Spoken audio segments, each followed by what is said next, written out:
Well, thank you all for being here tonight, and I'm going to talk as advertised about India and its continued rise as an economic and geopolitical power, and also about the U.S.-India relationship, which is increasingly, I would say, one of the most important relationships of any in the world, and certainly for the United States, and one of the most exciting, simply because when you look around the world, there are challenges basically everywhere. You can see Iran, North Korea, Saudi Arabia, Russia, China, Venezuela. You see a theme here. None of these are, we always focus on the challenges in foreign policy.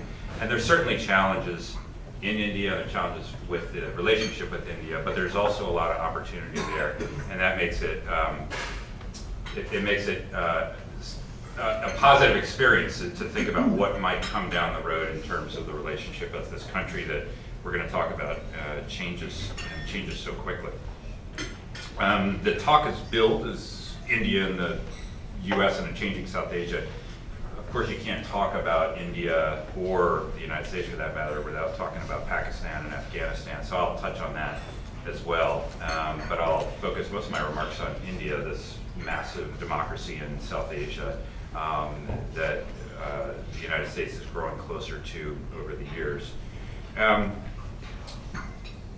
One of the things that I would say up front about the relationship with India that's striking, and maybe it doesn't get a lot of news because of the agreement right now, and among Republicans and among Democrats, you have a lot of consensus that the United States should be growing closer to India, that India is rising, and for all of its challenges and internal complications and contradictions, we should be on the right side of that relationship with India, in part because of China, but not only because of China. And this is a major strategic bet that the United States has made without really seeing any payoff in the short run, so that we don't look and say, okay, we did this for you, now what do we get in return? Even in the Trump administration, which says it's very transactional about its international relationships, India has been a major outlier in that regard. And part of the reason why India has been such an outlier is pretty straightforward. It's the world's largest democracy, as you just said. Within a decade, it'll be the world's most populous country. There are already more than 1.3 billion Indians, and its population is growing faster than China's. So it'll overtake China quite soon. It's growing in economic and military power. This year, it's likely to be the world's 5th biggest economy. And the World Bank is projecting that its growth will hit 7.5% next year, which makes it the fastest growing major economy. It's investing in defense, it's growing more geopolitically assertive, and it has greater weight on the global stage. But, and with India there's always a but, and the but is usually, but it's complicated. And it's complicated. Anybody who's traveled in India, and I'm sure there are folks here who have, I was last there in January, and you know that you can see these economic growth numbers that are real, but they also hide huge, deep pockets of poverty, particularly in the rural villages and in the smaller towns, which is where the majority of the population lives. In India, you have the high-tech hubs of Bangalore, but you also have hundreds of millions who aren't connected to the electricity grid and have never made a phone call in their lives. On foreign policy, India faces the reality, as we do, of long-term competition with an assertive and illiberal China. It had a military standoff not that long ago with China up near Bhutan, up in the mountains. But it also wants to maintain good economic ties to China because it's got those hundreds of millions of people that are trying to pull up out of poverty. Prime Minister Modi seeks a closer relationship with the United States, but the Indians will also say that they're non-aligned, that they're autonomous, that they do India first, India second, India third. So it's complicated. And again, that's always kind of a truth when you're talking about India. But for all the complications and in light of its growing promise, successive presidents from Bill Clinton through Donald Trump have sustained progress in deepening American ties with India. And there is a strong kind of strategic logic that suggests that we should be pursuing a closer bond with India. And in that sense, that bet that I talked about a second ago, this strategic bet that this is going to pay off for us in some way in the future, is one of those rare things in Washington, supported across party lines, without expectation of immediate payoff, and across multiple administrations, as different as Bill Clinton and Donald Trump. Now, if you read the news, you know that this is timely to talk about India, because they announced last week the results of their national election. This was the largest election ever held, not just the largest election in India, but the largest election ever held on Earth. 600 million Indians voted. They had 900 million eligible voters, and about 67% went to the polls. It takes 6 weeks for everybody to vote. And they made a big deal about how, under the law, you're not supposed to live more than 2 kilometers away from the nearest polling station, which meant people who they would drag voting booths up into the mountains and then have people there so one guy could come across and vote, and then they would bring it back down and all these other things. And then, of course, in the dense cities and everything else. The result of the election was to sweep Narendra Modi's BJP party back into power, and it was a sweep. The vote gave the ruling party a second consecutive lower house majority, first time in a half century that's happened in India. So the BJP now has an outright majority in the lower house. When you count in its alliance partners, Modi has 352 seats in a parliament with 543 members. So the BJP is the dominant political party in India today, just like the Congress Party was back in the days of Nehru and Indira Gandhi, that just dominated Indian politics for several decades. Now it's the BJP. And Modi was generally expected to prevail in the elections, but the size of the BJP victory really surprised almost everybody. And the reason is because the economy the growth rates are high, but unemployment has actually gone up, despite Modi's promises 5 years ago when he ran the first time that he was the guy to fix the economy and deliver jobs and all this other kind of stuff. So people are saying, hey, look, job creation is just not really happening. The large disparities in wealth, it's just been very uneven growth. In 2016, Modi made a very radical decision. He decided to demonetize India. So all of the large denomination bills in circulation, they announced that after a date certain you couldn't use them anymore. So you had to change them in for lower amounts, or after that date they were just worthless. You couldn't use them anymore. And the idea was this was going to fight corruption and drug dealing, because it was a cash-based set of transactions. Well, in India, there's a hell of a lot of cash-based transactions that have nothing to do with corruption and drugs. People don't have bank accounts in a lot of places. It took 90% of all the currency out of circulation, and it decimated some of the wealth of people who weren't able to change it in time. So that was not popular. So we had this economy where this uneven growth. You had this demonetization thing that was really unpopular. And his party is associated with this Hindu chauvinist brand of politics, the so-called Hindu, which is Hindu nationalism, essentially, Hindu-ness, which works for Hindus sometimes, but it alienates and basically writes off almost the entirety of the Muslim minority, which is small. You're talking, 15% of the population, but that's not nothing when you have a national election. So for all that, the BJP's vote share went up this time compared to where it was 5 years ago. It got about 8% of the Muslim vote, which is about what it did last time, which is to say it lost 92%. So where did these votes come from? The BJP put together a coalition of Hindus across caste lines, from upper caste to Dalits, the so-called untouchables, all the way up and down. So it was no longer the upper caste elites voting BJP. And they also made inroads. It wasn't just wealthy urbanites, but also the rural poor voted BJP. And so this is where Washington, when you hear a sound like that, usually there's like something underneath you. I'm going to take your word for it. Just like I took the word for the TV with a straight competition? Okay. Just kidding. Just kidding. So anyway, back to India. So so how do they do this? Well, one is how do they actually get this kind of momentum in this outcome?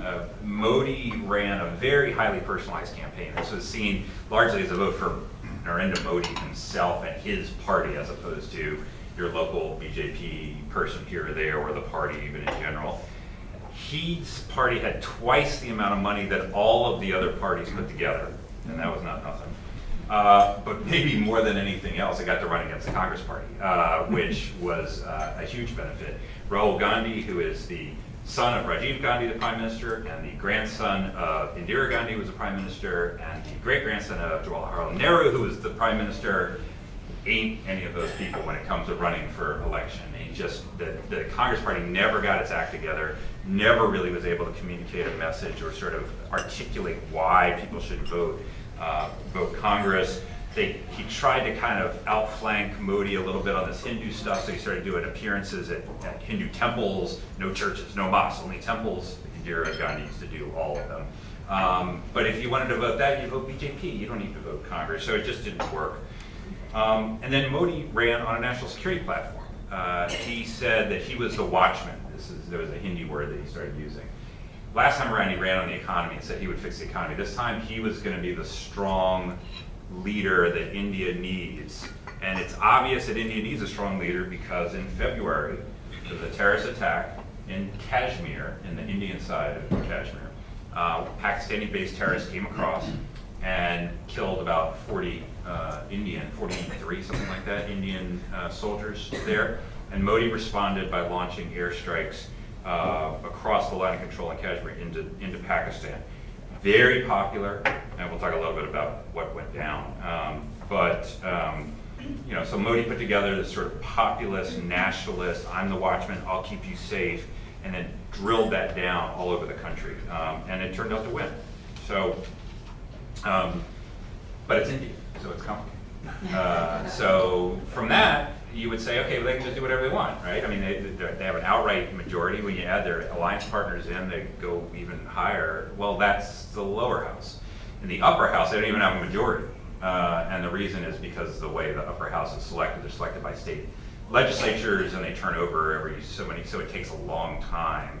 And the upper house has a lot less power, but they can gum up the works, as they have done on some stuff for the last 5 years. State parties are growing stronger, and of course it's a federal system, so you have state legislatures. There's also this question about how much the BJP is going to govern on this Hindu nationalism. They certainly ran on it, and there's certain members of the BJP that really are into this stuff. Modi seems to use it when it's politically convenient. The question is how much he's going to govern on the back of this as opposed to run on it. If he sticks to this combination of more technocratic politics and kind of muscular foreign policy, then back to America and our relationship with them, then the relationship and the opportunity for closer ties with the United States is this kind of major opportunity.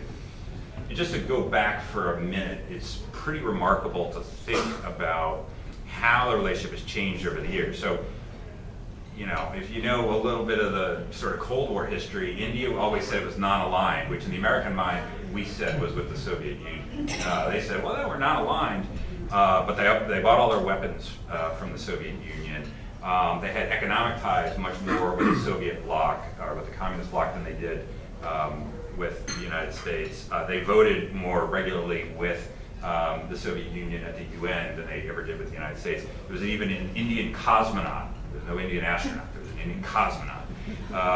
And of course, they had their own structures. So there was the non-aligned movement that India was the prime mover on. There was the G77, this group of developing countries. So we just didn't see them as a friend, and certainly not in geopolitical terms. Well, along comes the 1990s, the Soviet Union goes away, and the Indian economy, which had been, as was stated before, basically socialist, broke down. It really broke down in the early 1990s, and it was clear that without serious capitalist reforms, they weren't going to go anywhere. And so they did that. They started to put into place reforms, and the growth rate just took off from the 1990s, and that's when everybody started to really talk about the promise of India. That then also offered the potential for a changed relationship with the United States. So these US and India start kind of tentatively taking steps to get a little closer here and there, break through some of this distrust that's characterized the relationship over all these decades. And then in 1998, the Indians tested nuclear weapons. They're not part of the non-proliferation treaty, they're outside the non-proliferation regime. The US came down like a hammer, said, we'll never have a normal relationship with you again. We imposed sanctions. And then the Pakistanis tested nuclear weapons in response. So we said to the Pakistanis, you were our friend, but not anymore, and we're going to put sanctions on you, and so we did that. And almost immediately, cooler heads started to say, well, we just sanctioned the Indians, and we just sanctioned the Pakistanis. That's not going to make them not test nuclear weapons, and in fact, they already tested them. So now what? But nothing really gave until Bill Clinton, in one of his last year in office, he went to India and met with the first BJP Prime Minister Vajpayee, and they issued this joint statement. All right, we're going to work together. All right, we got the sanctions, so that we don't agree on the nukes, but we're going to work together. Vajpayee came to the United States, addressed a joint session of Congress, and there was this feeling that things might start moving. George W. Bush came in, and he was already favorably disposed toward India, one, because it's such a big democracy, which he was a true believer, and two, because even back then the Bush administration was seeing China in competitive terms, and so they were very keen to try to shape the balance of power in Asia, and that means you get countries to be on your side rather than China's side, and you prefer those countries to be stronger rather than weaker, and so that militated toward closer ties with India. After 9/11, all of a sudden we needed Pakistan's help because we were going to war in Afghanistan, and Al-Qaeda was running around in the tribal areas and all this other stuff, so we had to lift sanctions against Pakistan in order to help them and give them aid and work with them. And that became the hook for which we then said, well, it doesn't make any sense to keep them on India. So we took all of that off. And over the next few years throughout the Bush administration and the Obama administration, each couple of years there was some sort of big step. There was a civil nuclear cooperation agreement, which sounds arcane, but was a really big deal. And President Obama went to New Delhi and announced American support for India's permanent membership on the UN Security Council. That was brand new, things like that. There's been this progress on security, some on economics, even on climate after a while, and things like that. So then our president comes in, Donald Trump.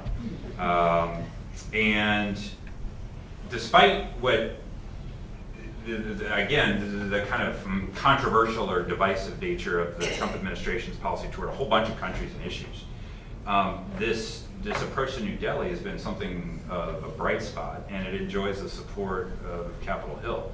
Right now, Washington routinely describes America's interests not just as residing in Asia, but in the Indo-Pacific region. That's kind of the new terminology, this area where India is. They renamed the former U.S. Pacific Command as Indo-Pacific Command. The Trump administration came in, made India eligible for space technology and defense technology under a strategic trade authorization. This followed on what Obama did when he labeled India a major defense partner, which is basically a legal term, but they made it up for India. No, there is no other one that fits in that category. And we've got some of the same concerns. China's doing its One Belt, One Road and economic infrastructure initiative, and we're worried about it and they're worried about it.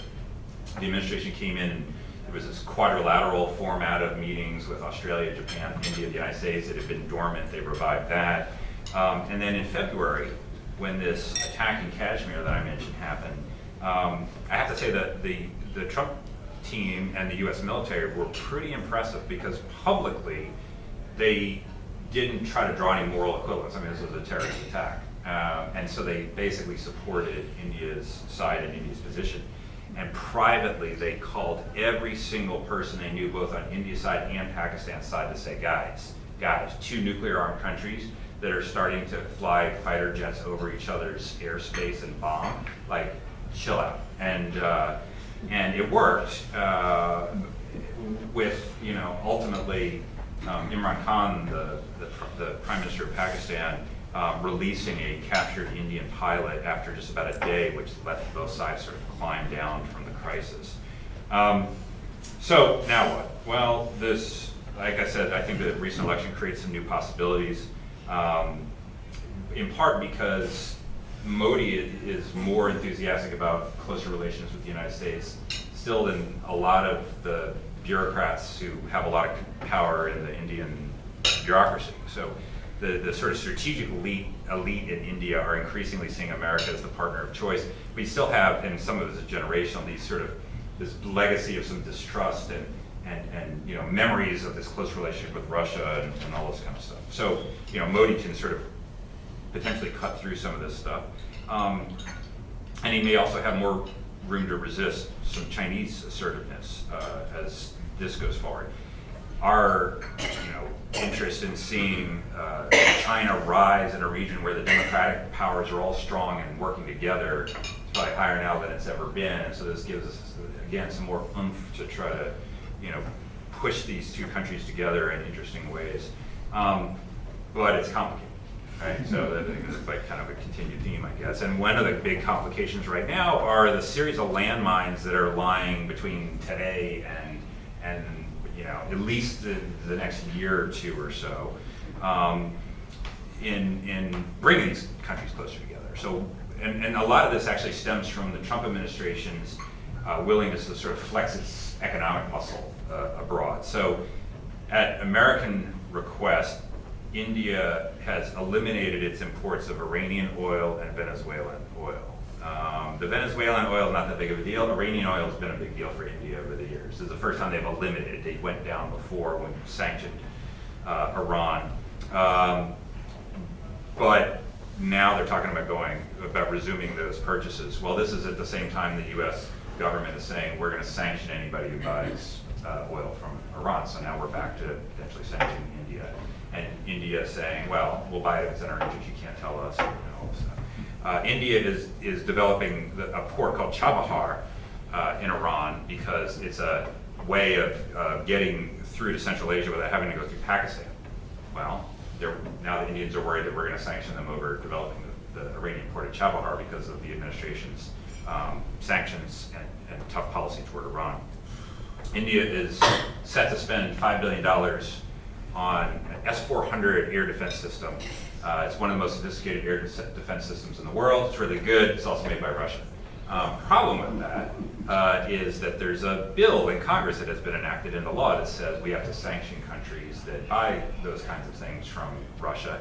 It can be waived by the president. So far, the administration hasn't made a decision, but it will have to make a decision, and the decision is going to be yes or no. And so, you know, we might have sanctions on India because of Iranian oil, over the port of Chabahar, over buying Russian air defense systems. At the same time, there's a trade program called the Generalized Systems of Preferences, GSP program.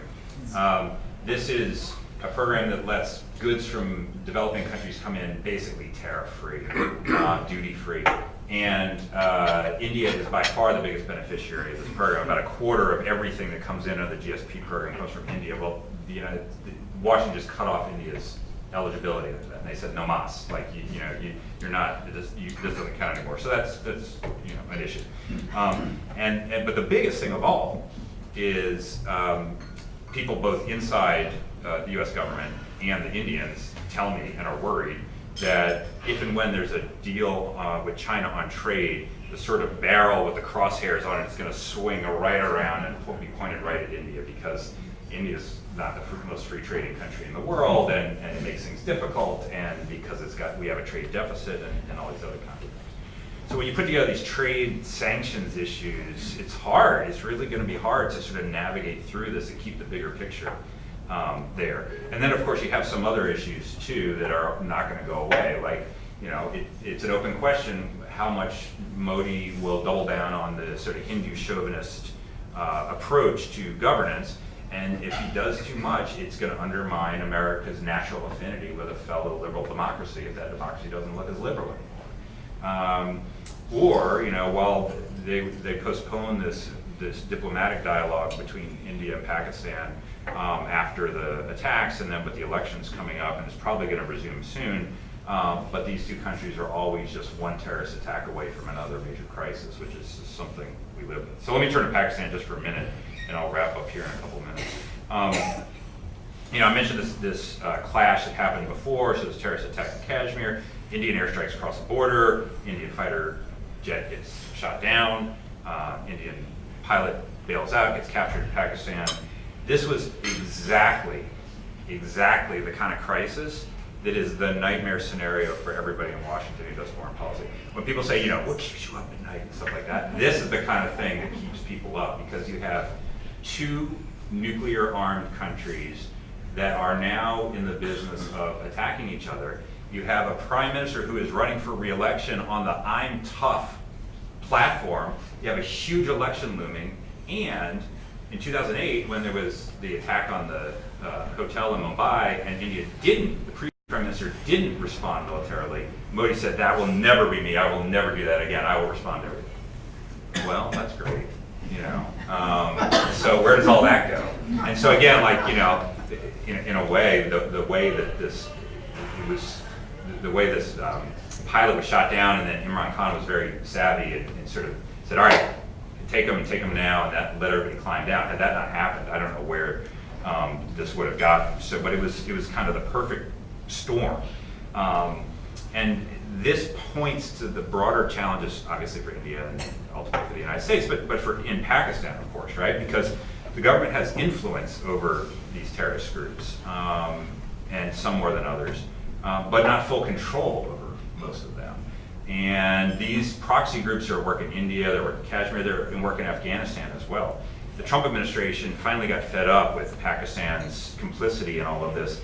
And despite the fact that we had been doling out literally billions and billions of dollars every year to Pakistan in aid, they've cut it. They just eliminated the aid to Pakistan and said, you've become, or you have, for a long time, have been a rear base for the Taliban for the fight in Afghanistan. So we're cutting it off. Now in Afghanistan, the fight there after 18 years is stalemated.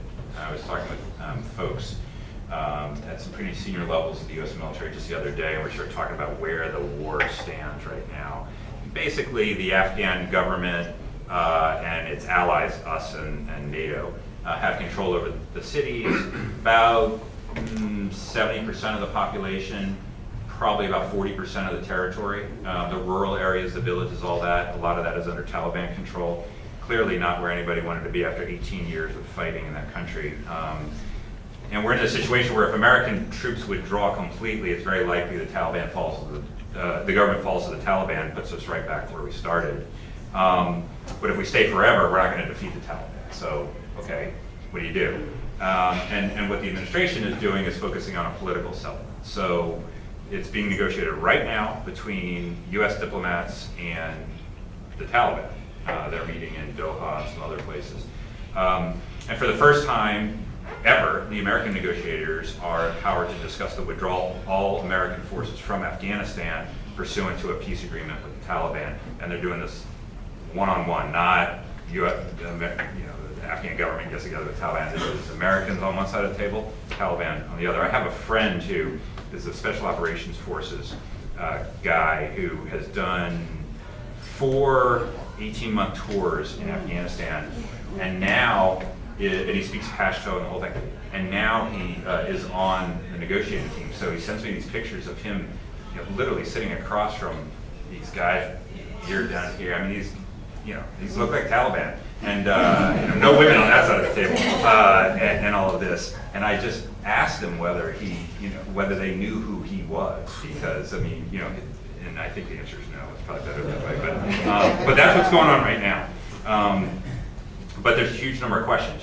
Well, okay, let's say there's a peace agreement. Well, can we trust the peace agreement? Pursuant to what? What kind of assurances do we get? It's one thing to say that they won't let Al-Qaeda come back, or ISIS, even if they follow through with that. Well, I mean, we like the fact that girls can go to school now and they couldn't before. We like the fact that women aren't getting hung from lampposts than they were before. Things like that, and all of that may not be possible. But so I'm a little pessimistic, but I think the president is very, very serious about getting out of Afghanistan. So let me just finish up with, because as the Pakistan and Afghanistan discussion showed, there's just very few kind of win-win possibilities in the world today. And I think Indo-American relations in general are an exception to that. This closer bond that has to be anchored by a long-term American commitment to presence and influence in the Indo-Pacific region. That's what we need to compete effectively with China. It's also smart on its own terms. So, finally, because we're Americans and we like the exercise of democracy, when you talk to our Chinese friends and they say, a country our size, 1.3 billion, is so diverse, it's so big, and so geographically spread out, and all that stuff. I mean, it requires central planning. It requires a strong man. You can't have a democracy in a place. We're too fractious. I mean, look, you look how long it took you guys to perfect this stuff. India's a flawed democracy, very flawed democracy. But it's a democracy nevertheless, and the sight of 600 million Indians going to the polls to choose their leaders, you can't. I think at some level you can't not admire that and be a little inspired by it. So India's a complicated place, but it's also an inspiring one. And I think that's also true of the relationship between the U.S. and India and a changing South Asia. So thanks, and I'll take any questions about anything you would like to say.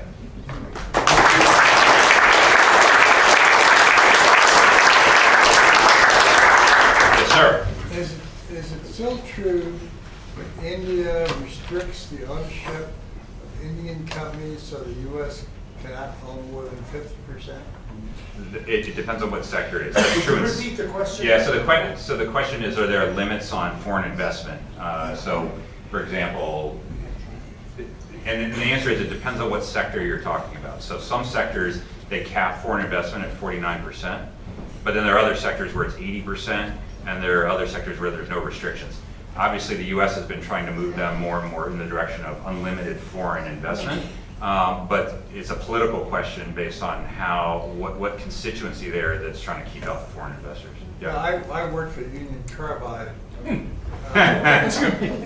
when Bull Powell hit, and the U.S. Carbide owned less than 50%.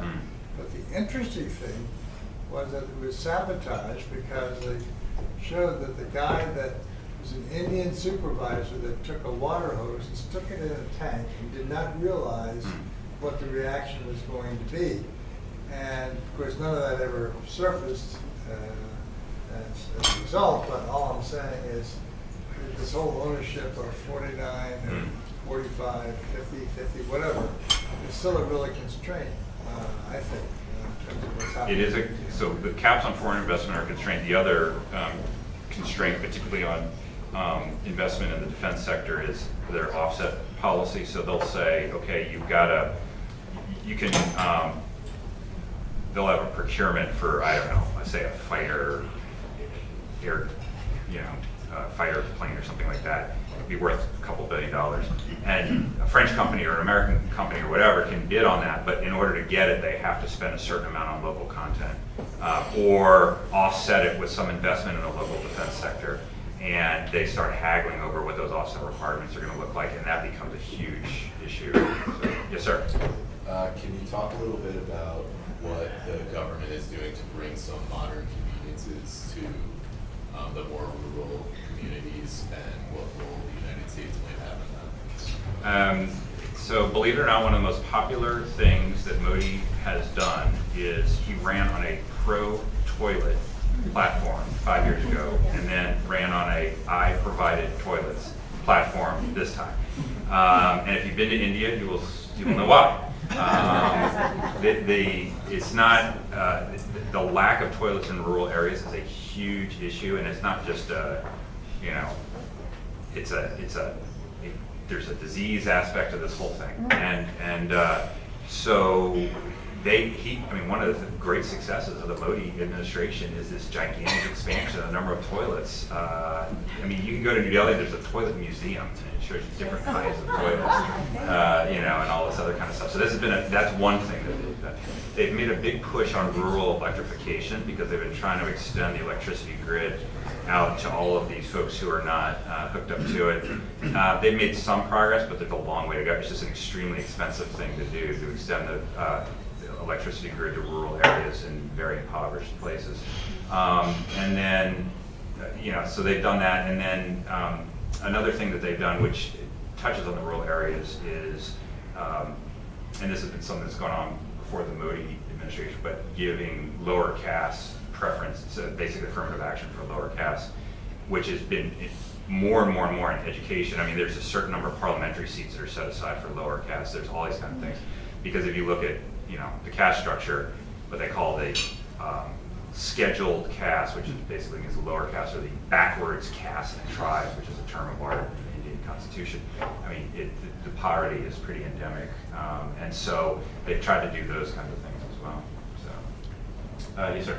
Would you comment on India's role in the outsourcing phenomena in the U.S.? You know, one of my impressions is that, for example, a company like IBM had tens of thousands of people in India working for IBM in one form or another. You know, would you comment on that as a phenomenon? Yeah, so the question is offshoring jobs to India, and India's become a huge area for back office services. I mean, this has been through the miracle of the internet and modern telecommunications and broadband access and all of this. You have, I mean, every bank on Wall Street's got people in Mumbai that are doing back office responsibilities because the labor costs of doing that are so much cheaper than doing it over here. And you can also, I mean, you can even do stuff like stagger the timetable so that work's being done overnight and all these things like that. And then call centers, as anybody knows who's ever called a call center, the chances you're talking to somebody who is located, there's a particular corridor north of New Delhi, and if you drive up there, you will see building here, and this building will be France, and this building will be Spain, and you know, these people like learn the languages, and of course for English, they already have an advantage because, you know, they're educated in English, and so they speak it, and so call centers are, you know, other than like the Philippines and a few other places, you know, they really have a lock on things like that. So, their labor costs are just so much lower. So that's a big deal. In that connection, how big is that for their economy? How big is their economy?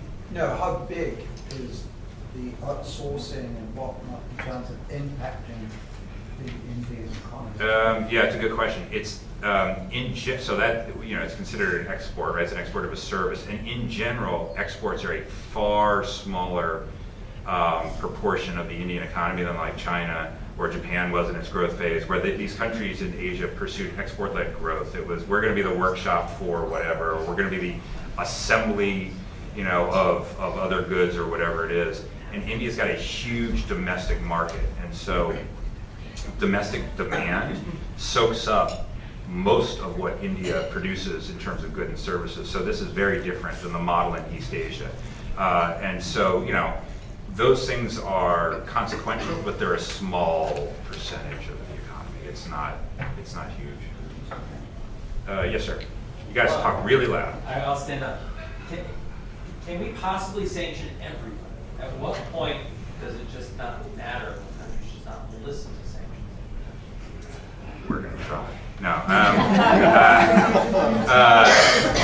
So there's two questions in there. So the question was, are we going to sanction everyone in the world? Is there some point where people don't listen to sanctions anymore? So those are two very different questions. One, are we going to sanction everyone?